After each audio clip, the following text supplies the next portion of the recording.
好，那么这个，所以 Nick 你现在整个治疗的状况据说很不错。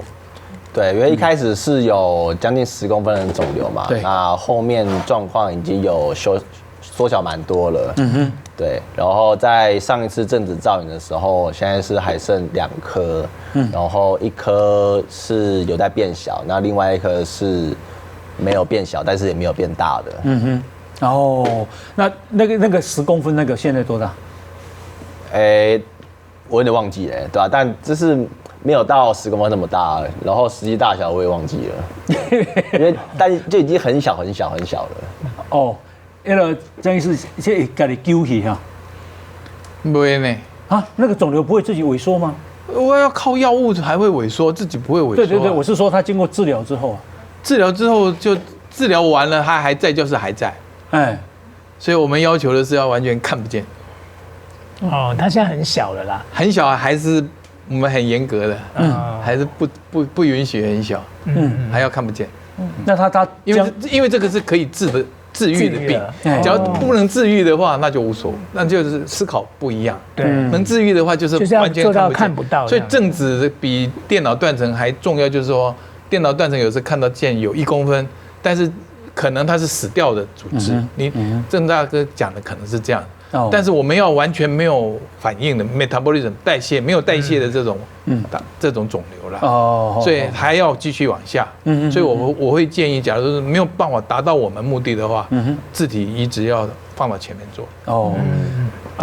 刚刚 Nick 说他是因为感觉是感冒了，开始看医生，然后后来还是咳。那他是这里长了1小颗，对，那所以这个淋巴癌是用什么样的方式可以去看到那个症状？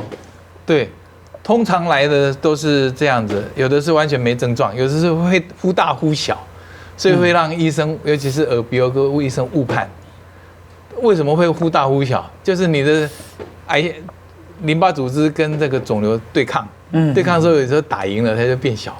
所以有时候有些病呢是可以观察，就像您讲的，它自己会好的 ，self-limited。但是通常都是滤泡性淋巴瘤的。就是所谓良性的，是不是？也是恶性的。哦，也是恶性的。但是它会忽大忽小，有一小部分的人会这样，所以有时候早期的我们会观察它一下。那这样子变大的一直像没有变小的话，它大概就是恶性的。那症状呢，有从没有症状到会发烧、流汗、皮肤痒，都有，或是说压到会咳嗽，压到气管了。那有的是体重减轻厉害，所以有的是症状很轻微，有的是症状很明显，不一定。那症状很明显的话，那预后就比较不好，表示它在发炎的过程。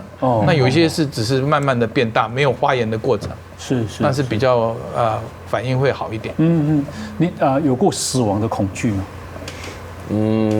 会有啊，就会觉得说，会不会就这样子掰了这样子，对吧？但是想那些都是太后面的事情。我觉得现在的我作为一个病人的工作，然后跟责任就是把自己照顾好，对，然后相信医生的判断，让自己强壮，对，让自己健康，然后让自己开心，是照顾好自己的身体，这是我现在最重要的责任。有跟爸爸妈妈深谈过吗？有啊，就是问我爸妈说我得这个癌症，然后你们有什么想法这样，然后他们给出我回答就是希望我好好照顾自己，然后大家一起把这个癌症给治疗好，对，那之后的事情就再说这样子。那如果你没有跟爸爸妈妈讲说，如果真的有那么意外的一天呢？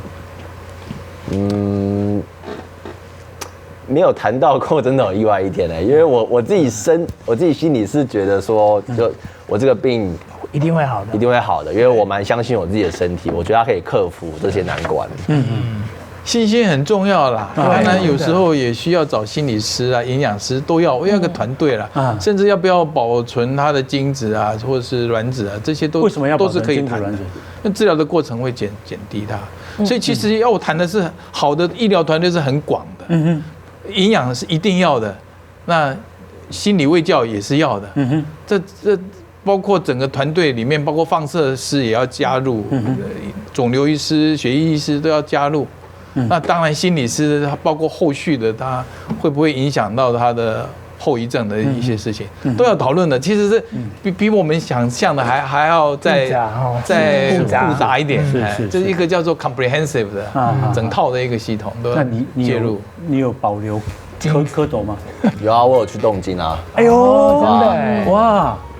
医生那时候也跟我说，就是预防啦，对吧？因为你不知道真的化疗药打下去对你的精子伤害是有多大，所以你可以先预防，然后先保存起来，那之后就是再看情况。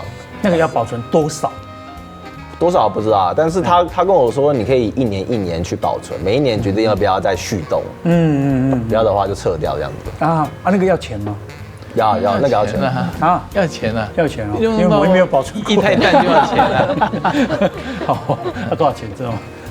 我记得是13000多，但政府今年一年缴吗？还是说对一年缴？一年政府有补助，一开始的一个费用是5000块左右。那就缴8000多。对，划算了。对，可以的，就预防啊。对啊，预防，加油啊 ！OK， 好，新闻哇哇有 YouTube 频道喽，请大家搜寻新闻哇哇哇，或者扫描 QR code， 也可以按下订阅钮，开启小铃铛，请大家继续分享。